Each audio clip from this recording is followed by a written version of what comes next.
Meus amigos, muito boa noite. Não sei se vocês estão conseguindo me ouvir bem, porque a gente está no estádio com 50 mil pessoas e esse pagode infernal aqui que atrapalha muito todo mundo do setor de imprensa aqui, porque é muito alto. Eu peço desculpa a você se o áudio sair de um jeito ruim, porque não adianta ter o melhor microfone do mundo, não adianta, porque é um som insuportável, e ainda mais que o São Paulo ganhou. Então eu peço desculpa para você. Amanhã a gente faz uma análise tranquila sobre o jogo, porque hoje eu queria pegar com vocês a emoção aqui do final do jogo e comentar algumas situações com você. Eu queria muito que você participasse e você deixasse seu comentário e falasse comigo sobre o que você achou desse jogo. Eu acho o seguinte, a gente sempre fala aqui, né? Sempre falamos no canal, goleiro de time grande garante resultado. Hoje, o Rafael, nessa defesa que ele fez no final do jogo, garantiu o resultado e ajudou com que 52 mil São Paulinos fossem para casa felizes hoje com a primeira vitória do time do Campeonato Brasileiro. Uma vitória importantíssima e eu acho que uma vitória merecida. O São Paulo mereceu, principalmente pelo que fez no primeiro tempo. A gente sabe que o São Paulo tem um time limitado. Hoje, olha só, hoje no início da transmissão, a gente fez a transmissão aqui com o pessoal da Viva RTV, com a equipe expressiva. No começo da transmissão, quando o jogo começou, me chamou a atenção um fator, o seguinte, dos 22 jogadores, não tinha nenhum craque em campo. Um clássico entre São Paulo e Santos, com dois campeões mundiais, dois campeões da Libertadores, dois dos clubes mais gigantes do futebol brasileiro, fazem um clássico hoje com 22 jogadores, não tinha nenhum craque nos dois times, nem no São Paulo e nem no Santos. Os craques dos dois times estavam lesionados, né? Se você considerar o Lucas, considerar o Oscar e considerar o Neymar. O resto, um time que. Dois clubes que a gente discutiu no vídeo de ontem, que estão pagando o preço de péssimas administrações, não só o São Paulo, mas o Santos também. E o que a gente viu hoje aqui, principalmente no primeiro tempo, foi um São Paulo com vontade. O São Paulo que mais uma vez entrou com 11 em campo, mais uma vez o Matheus Alves, para mim, fez uma diferença muito grande, mesmo não tendo feito uma partida exuberante, uma partida espetacular, não é essa característica. Não, eu acho que é muito complicado também você cobrar do menino isso. Você cobrar com que ele faça, resolva o jogo, seja o articulador, o cérebro do time. Mas só do fato dele ocupar o espaço de meio de campo e fazer com que a transição do São Paulo, os comentaristas box-to-box gostam de falar isso, mas a transição, a saída de bola no campo de defesa para o ataque, esteja mais rápida com ele do que é com o Luciano, fez com que o São Paulo não só equilibrasse o jogo, mas fosse muito melhor que o Santos no primeiro tempo.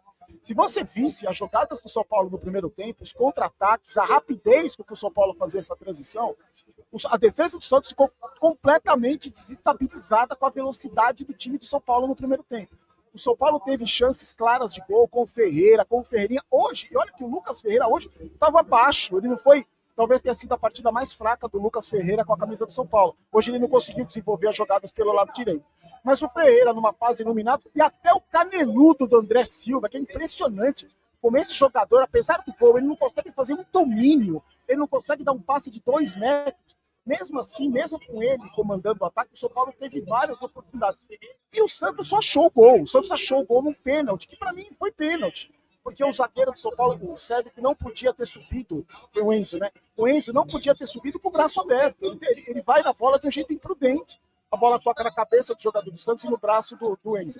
Se tocasse na cabeça do Enzo e no braço dele, tudo bem. Mas não foi isso que aconteceu. Pegou na cabeça do jogador do Santos e no braço. Ele tá com o braço aberto. Esse Wilton Pereira Sampaio, que é um árbitro horroroso, marcou o pênalti. O Tiquinho bateu bem e o Santos fez o primeiro gol porque achou o gol. E aí, eu até comentei na transmissão, porque isso que é legal a gente ver no estádio, porque isso faz uma diferença enorme você ver pro estádio. Quando acabou o primeiro tempo, o Zubeldinha, o bobão, foi reclamar com o juiz, tomou o cartão amarelo, tá suspenso mais uma vez, que ele estava pendurado. Mas todos os jogadores do São Paulo foram pro centro de campo, se abraçaram e não sei o que eles conversaram, mas com certeza eles conversaram alguma coisa como não vamos deixar acontecer o que aconteceu contra o Cruzeiro, contra o Alianza Lima, contra o Botafogo. E eles saíram daqui com uma expressão séria e isso me deu uma confiança para o segundo tempo. Preocupação com as substituições do Zubeldia, né? Porque a gente sabe, o time ganhando de 2-1, eu pensei que ele fosse voltar com 12 zagueiros, linha de 42, mas não, ele não mexeu no time. No segundo tempo, eu senti o seguinte, o Santos criou poucas oportunidades. As poucas chances que o Santos criou, que foram importantes, foram por erros individuais de jogadores do São Paulo. O Tiquinho Soares finalizou uma bola no erro de saída de bola do Ferreirinha. Teve uma outra finalização do Guilherme que o Juan colocou a mão na bola e ficou reclamando com o juiz. O Santos cobrou rápido. E a chance final com uma cabeçada que o Rafael fez uma defesa espetacular. Eu senti o São Paulo cansado no segundo tempo. Cansado no segundo tempo. A gente viu o Ferreirinha ser substituído em todos os jogos que ele fez pelo São Paulo em 2025. Inclusive quando ele der o melhor da partida. Hoje, que ele estava visivelmente cansado, o Zubeldia demorou muito para tirar, demorou muito para mexer. E ele ficou até quase o final do jogo visivelmente cansado. Assim como o Enzo cansa, assim como o Cedric cansa, esses jogadores mais velhos, você vê nítido, no estádio você vê nitidamente o time cansado. Mas conseguiu segurar o jogo e principalmente conseguiu sair com a vitória. Eu acho que hoje, gente, o principal era vencer. O São Paulo começou o jogo na zona de rebaixamento. Ao começo do jogo, o São Paulo estava na zona de rebaixamento. Então, era primordial vencer até para dar tranquilidade para os jogadores, tranquilidade para o Zubeldia. Uma semana que tem jogo decisivo da Libertadores contra o melhor time do nosso grupo, fora de casa. Então, espero que essa vitória dê confiança para esses caras, que eles fiquem com a consciência que se não se entregar, se não der 1000%, o São Paulo não vai conseguir nada. Porque é um time sem craques, é um time com treinador fraco, e é um time que precisa, no mínimo, que todo mundo jogue 110%. Então eu acho que hoje o principal foi vencer, o principal foi a torcida vir aqui, sair festejando. Eu acho que o time teve dedicação, o que a gente não estava vendo nos últimos jogos. O São Paulo jogou com alma hoje, o que a gente não via acontecer nem em jogos aqui em casa. A gente não viu o São Paulo jogar com alma. Agora, você me pergunta, Barolo, tá tudo ótimo, tudo lindo, maravilhoso, é o melhor time do mundo? Não, claro que não. O time é limitado, com jogadores que não são craques, com treinador que a gente sabe a trajetória que tem.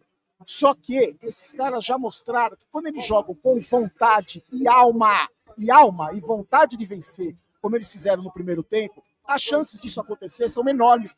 Até porque o nível do futebol brasileiro, gente, você me desculpa, você pode até falar que o elenco do São Paulo é fraco, mas não é mais fraco que o elenco do Mirassol, do Juventude, do Vasco, não é mais fraco que um monte de time da Série A, o elenco do São Paulo não é mais fraco.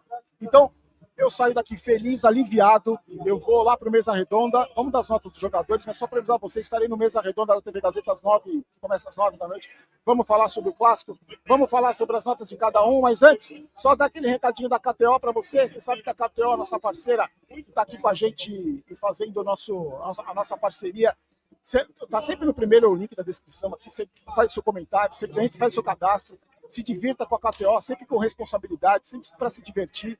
Amanhã, no vídeo de comentando comentários, a gente faz o nosso. A gente vê como é que foi as minhas apostas, mas faz aqui o cadastro, sempre com responsabilidade, se divirta com apostas esportivas, tá bom? Vamos lá para as notas de cada um. Eu anotei aqui no tablet, senão me perco, não, já esqueço sempre. Quando eu anoto, já esqueço. Imagina quando eu não anoto. Hoje eu anotei. Bom, Rafael, só pela defesa que ele fez no final do jogo, nota 9. Hoje ele garantiu o resultado. Hoje o Rafael garantiu o resultado. Ele não fez nenhuma defesa durante o jogo inteiro. O Santos não criou nada. O Santos criou muito pouco. As finalizações que o Santos teve, as chances que o Santos teve, nos erros individuais, foram todas para fora. Ele não fez nenhuma defesa. A única bola que foi pro gol, ele fez o que um goleiro de time grande tem que fazer. Milagre. Ele fez um milagre. Porque a defesa foi um milagre. É isso que a gente cobra de jogador, de goleiro de time grande. Não é porque é o Rafael, pode ser qualquer um. Então, eu exijo sim, goleiro de time grande tem que fazer milagre. E hoje o Rafael fez milagre e jogou como goleiro de time grande e garantiu o resultado. Os laterais, o Cedric fez uma partida esforçada, ele não é craque e fez um pênalti bobo, porque para mim ele subiu de uma maneira imprudente, e é contra o São Paulo, lógico que vão marcar. O Enzo também fez uma partida razoável e os dois cansam, porque eles se entregam muito. Então, uma nota 7 para os dois. Vou tirar um ponto do Enzo por causa do pênalti. Essa dupla de zaga me assusta terrivelmente. O Juan e o Sabino são jogadores, para mim, que eu não tenho a menor confiança. O pessoal estava falando, Barolo, no chat antes do jogo. Colocou o Alan Franco no banco porque ele brigou com o dono do time. Eu acho que não foi por isso. Eu acho que ele colocou para poupar, que o Alan Franco e o Ferrarese estão fazendo quase todos os jogos. Então, acho que por isso que o Alan Franco começou no banco. E até porque tem jogo importante da Libertadores. Não acredito que tenha sido por causa da bronca que ele deu no Luciano. Quero acreditar que não. Mas o Juan e o Sabino me assustaram várias vezes. O Sabino, principalmente, quando ele pensa que ele é o Iniesta e quer sair jogando, driblando. Não sabe as limitações que tem. Mas hoje seguraram as pontas e como venceu, tiraram algumas bolas de cabeça, nota 6 para os dois. O que mais? Aí a gente teve. O Alisson teve um papel importante na cabeça de área ali, marcando, praticamente como primeiro volante, fechou os espaços junto com o Marcos Antônio, e fez um bom primeiro tempo. No segundo tempo, cansou o Marcos Antônio. Então, uma nota 8 para o Alisson, uma nota 7 para o Alisson, uma nota 8, 6, uma nota 6 para o Marcos Antônio. Tem mais. O Matheus Alves não é craque, ainda não é, pode vir a ser, mas não é o camisa 10, não é o cérebro da equipe, mas é um jogador que jogou na função dele. Hoje o treinador colocou um meio-campista para jogar no meio de campo. E assim como aconteceu contra o Botafogo, ele teve uma função tática importantíssima. No estádio, você tem muito mais noção. Eu que não entendo nada de futebol, de tática, vocês sabem, não tenho vergonha de falar isso, eu sou torcedor. Hoje, vendo taticamente, a função tática dele, ele povoa o meio de campo e impede que os jogadores, que o time do Santos saia jogando com facilidade. O Santos era lançamento para o Tiquinho Soares, porque o meio de campo estava congestionado. Fora isso, ele ainda deu a primeira assistência dele como profissional no gol do Canela de Madeira, lá do André Silva.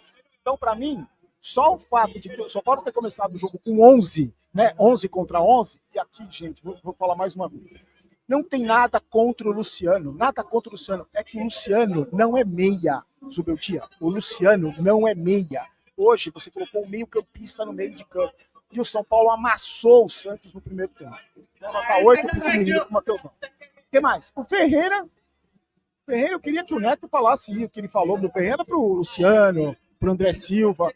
Impressionante a fase dele, o gol, a confiança que ele está. Nota 8 para ele. O André Silva, ele vai ganhar nota 8 pelo gol que ele fez, porque a gente tem uma característica do canal da nota 8 para quem faz gol. Mas é impressionante como ele é grosso, gente. Impressionante como ele é grosso. Ele não consegue dominar uma bola, ele não faz um pivô, a bola bate na canela dele e volta, que a canela dele é de madeira. E não consegue dar passo de 2 metros. Agora, olha como é importante você cobrar jogador. Quando ele mandou o Alan Santos, o Alan Franco tomar naquele lugar, ele foi muito criticado e cobrado pelos torcedores. O que aconteceu? Ele fez o gol, pediu desculpa nas redes sociais, se explicou nas redes sociais, e hoje fez o gol, foi beijar o símbolo. É isso. Jogador de futebol tem que ser cobrado, gente. Ainda mais quando é ruim. Ainda mais quando é grosso e pensa que é craque. Então, só pelo gol, nota 8. Mas pelo futebol apresentado, ele é tenebroso, esse jogador. Ele é muito grosso. Custou 28 milhões, só para lembrar, tá? O Lucas Ferreira fez uma partida apagada, eu vou deixar sem nota. Tentou. É o cara que se dedica, mas hoje foi mal. Aí os caras que entraram, Ferrarese, Bobadilha, Igor Vinícius, vou ficar sem nota. Ferrarese entrou para fechar o lado direito ali, o Cedro que veio para a ponta, depois o Igor Vinícius. Fez bem o papel dele ali. O Bobadilha também no meio de campo. E o Igor Vinícius, só do fato, não deu nem tempo dele comprometer, então vai ficar sem nota. E o Zubeldia colocou um time com 11 em campo, então deixou o Luciano no banco. Eu acho que as alterações não foram ruins, só que ele demorou para fazer, ele demorou para mexer no time. O time estava cansado e sofreu um sufoco desnecessário. Mas, gente, eu vou falar uma coisa para vocês. Eu acho que eu só torci mais para o Rogério Ceni como treinador de São Paulo do que eu estou torcendo para o Zubeldia. Porque eu desejo muito que o Zubeldia consiga ter frutos com o trabalho que ele está fazendo. Porque o sucesso do Zubeldia significa o Diniz cada vez mais longe do Morumbi. E hoje, a gente conversando com o pessoal da mídia alternativa do Santos, eu fui informado que o Diniz foi consultado pelo Santos e disse que não vai porque acho que o Santos é uma bagunça. Então ele está aí no mercado livre. Eu acho que por isso que eu torço desesperadamente para o Zubeldia. Continuo achando um técnico fraco, mas hoje ele teve virtudes, ele teve alguma característica, pelo menos de ter colocado o Matheus Alves. E mesmo no momento de pressão não colocou o Luciano. Então isso para mim já conta pontos para ele. Então vamos torcer, gente. Vamos torcer porque a gente sabe o quanto ele é fraco, a gente sabe que ele é um dos problemas, sim. Só que eu tenho muito medo, como eu falei no vídeo de ontem, que trocar treinador não é a solução, porque o buraco do São Paulo é muito mais embaixo. Eu tenho muito medo que esses incompetentes possam fazer caso mandem o Zubeldia embora. Quem que eles podem trazer para o lugar? Então hoje, graças a Deus, 3 pontos, felicidade, vamos para casa feliz e a gente comemora essa vitória que foi importantíssima. Só dar um recadinho para você da Gol Case, tá aí os nossos... Tem copo de liquidação, muito copo barato. Aproveita, primeiro link da descrição, você clica, usa o cupom GOLBAROLO, que agora o desconto é em dobro, gente, é em dobro. Não perca essa chance, tá? Eu me encontro vocês no Mesa Redonda e amanhã no Comentando Comentários. Peço para você se inscrever no canal, deixar o seu like, contribuir para o crescimento da mídia alternativa, faça essa gentileza e a gente se encontra daqui a pouco na TV Gazeta e amanhã no Comentando Comentários. Fique com Deus, sorte e abraço. Tchau.